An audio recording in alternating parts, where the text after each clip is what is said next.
Hello, Trà Vinh xin chào các bạn. Hôm nay thì mình sẽ làm bánh xèo nha. Công thức này thì bánh xèo giòn rụm luôn. Mình để vài tiếng bánh vẫn giòn ngon mà dễ dàng lắm. Chỉ cần cái gói bột pha sẵn rồi cái mình thêm chút xíu nguyên liệu nữa để có được cái món bánh xèo ngon mà thơm phức luôn. Chiên lên nó có độ béo và thơm nè. Ăn cùng với rau cải các loại thì mình chấm thêm nước mắm chua ngọt nữa. Ăn no luôn á. Thì bây giờ mời các bạn mình cùng vào bếp để thực hiện món bánh ngon này nha. Ở đây thì mình dùng một gói bột bánh xèo, thì các bạn dùng loại nào cũng được nha. Mình dùng ở đây là 500g á, thì trong cái gói bột này là pha sẵn gồm 3 loại bột. Tiếp theo thì mình có là 500ml nước cốt dừa nha, nước cốt béo cho nó ngon. Một cái chai nước có ga hoặc là soda hoặc là bia cũng được nữa. Mình dùng ở đây là 400ml. Một gói sữa đậu nành 200ml. Các bạn có cái sữa đậu nành mà nó không có đường thì nó ngon hơn. Gia vị thì mình có 1 muỗng cà phê bột ngọt, 2 muỗng cà phê hạt nêm, 1 cái miếng chanh nhỏ nhỏ, khoảng muỗng cà phê nước cốt. Hành lá, mình sẽ lấy cái phần hành cái lá rồi ha, còn cọng khỏi lấy. Trong cái gói bột pha sẵn thì cũng có hành nhưng mà ít lắm, mình phải cho thêm thì khi chiên lên bánh nó đẹp mà nó thơm nữa. Cắt cho nhỏ nhỏ ra. Rồi bây giờ pha bột. Các bạn sẽ cho hết 500g bột vô trong cái thau nè. Ở trong đây gồm có bột mì, bột gạo và bột năng. Gia vị thì thêm vô cho cái bột nó ngon. Rồi mình sẽ cho hành lá vô luôn. Bột nghệ có thể cho thêm hoặc là không cho cũng được, tại vì trong phần bột nó cũng có bột nghệ á. Các bạn sẽ trộn sơ cái nha, cho các nguyên liệu nó quyện với nhau. Rồi mình sẽ cho lần lượt các loại chất lỏng vô. Đầu tiên là nước cốt dừa nè. Trộn sơ cái nha, cho bột nó đều một cái rồi mình hãy cho tiếp các nguyên liệu khác. Thì bột nó sẽ hơi đặc một chút. Trộn lên là các bạn cảm nhận được cái mùi thơm của bột nghệ. Rồi mình sẽ cho cái phần nước có ga vô. Nước có ga giúp cho cái vỏ bột nó giòn rụm mà nó thơm. Hoặc là các bạn dùng soda hoặc là bia tươi. Rồi trộn đều lên nha, cho bột nó tan ra. Rồi tiếp theo thì các bạn cho hết cái gói sữa đậu nành vô. Sữa đậu nành thì tăng thêm cái độ giòn, và khi mình chiên cái vỏ bột nó xốp hơn. Trộn đều lên. Nó xốp ngon, nó giòn mà nó không có bị cứng. Trộn cho nó tan đều, rồi mình sẽ lấy chanh cho vô nha. 1 muỗng cà phê nước cốt chanh hoặc là giấm cũng được nữa. Cũng giúp tăng thêm cái độ giòn và không có bị hôi mùi bột. Mình sẽ để yên nửa tiếng cho đến 1 tiếng đồng hồ cho bột nở ra. Tiếp theo thì mình dùng cái củ hành tây nè. Trong thời gian bột nghỉ thì các bạn làm những cái nguyên liệu khác, thì chút quay lại mình sẽ chiên bánh sau cùng. Cắt ra muối cao nhỏ nhỏ để chút cho vào chiên nó thơm. Các bạn tách nó ra nha, tách ra cho nó rời ra từng miếng vậy nè. Chút nữa mình sẽ cho vào trong tép.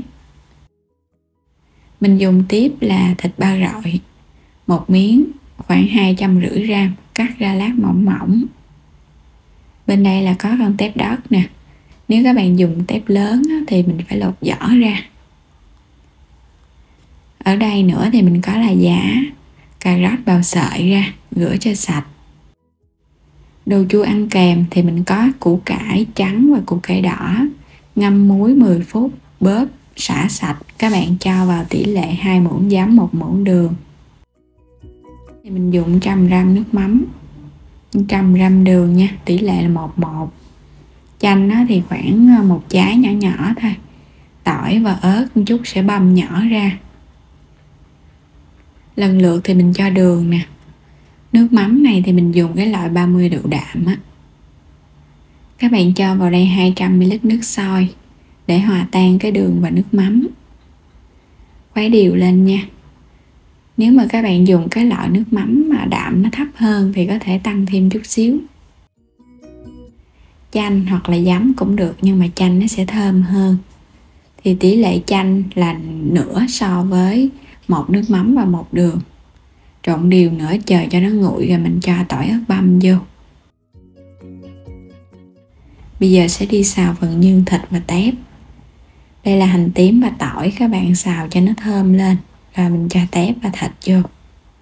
Xào trước một chút rồi cái mình chiên á, cái bánh nó sẽ thơm. Đảo với lửa lớn để cho thịt nó săn. Ở bên ngoài nó có màu vàng vàng vậy nè. Cho vào một muỗng cà phê hạt nêm. Thêm phân nửa cái phần hành tây á. Các bạn đảo đều nữa là được rồi nha, cho hành tây nó xèo bớt lại á. Rồi bây giờ chiên bánh. Bắt cái chảo cho nóng, cho một chút xíu dầu, rồi mình cho vào vài miếng hành tây, thêm thịt và tép lên trên. Khuấy đều thau bột bánh xèo lên. Các bạn sẽ múc một vá mình rưới đều xung quanh cái chảo. Để lửa lớn, cho bột vô thì mình để lửa lớn để cho cái vỏ bột nó giòn. Nghiêng chảo đều vậy nè, cho bột nó chảy đều xung quanh á, chỗ nào thiếu thì mình thêm chút bột. Mình cho thêm giá cà rốt lên trên. Đậy nắp lại chờ khoảng 1 đến 2 phút. Khi thấy hơi nước nó bốc lên nhiều vậy nè, các bạn sẽ mở nắp ra nha. Mình nghiêng cái chảo xung quanh, cho xung quanh nó vàng đều thì cái vỏ bánh nó giòn lắm. Khi mà nó vàng rồi hết, các bạn gập bánh lại nha. Giòn rụm luôn á, màu vàng cũng đẹp nữa. Rồi sẽ lấy bánh ra.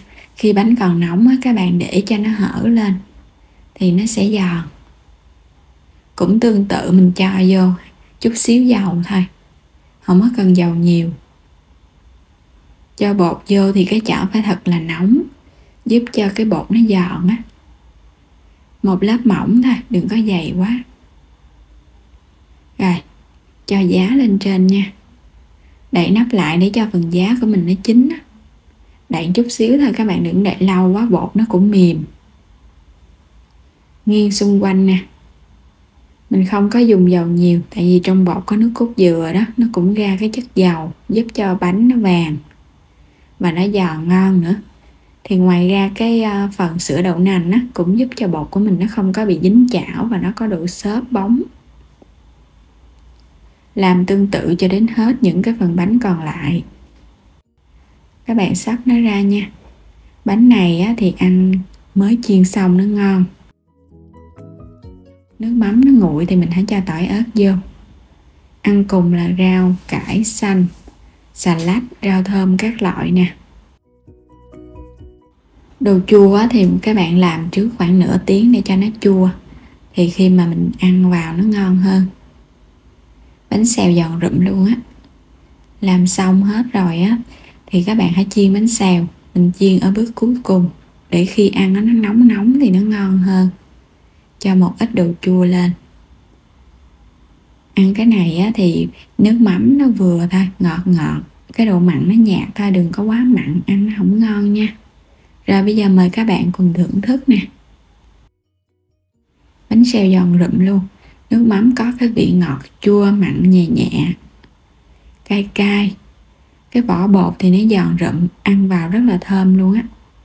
Bánh xèo này á, các bạn ăn không cũng ngon luôn. Chan thêm chút xíu nước mắm cũng đậm đà. Mà cuốn thêm rau cải nữa thì nó không có bị ngán nè. Cái vỏ bột có cho thêm nước, có ga và sữa đậu nành, cũng tăng thêm cái độ thơm ngon cho bánh. Đến đây thì mình chúc các bạn ngon miệng với món bánh xèo giòn này nha. Đừng quên đăng ký kênh ủng hộ Hello Trà Vinh. Xin chào, hẹn gặp lại các bạn ở những video tiếp theo.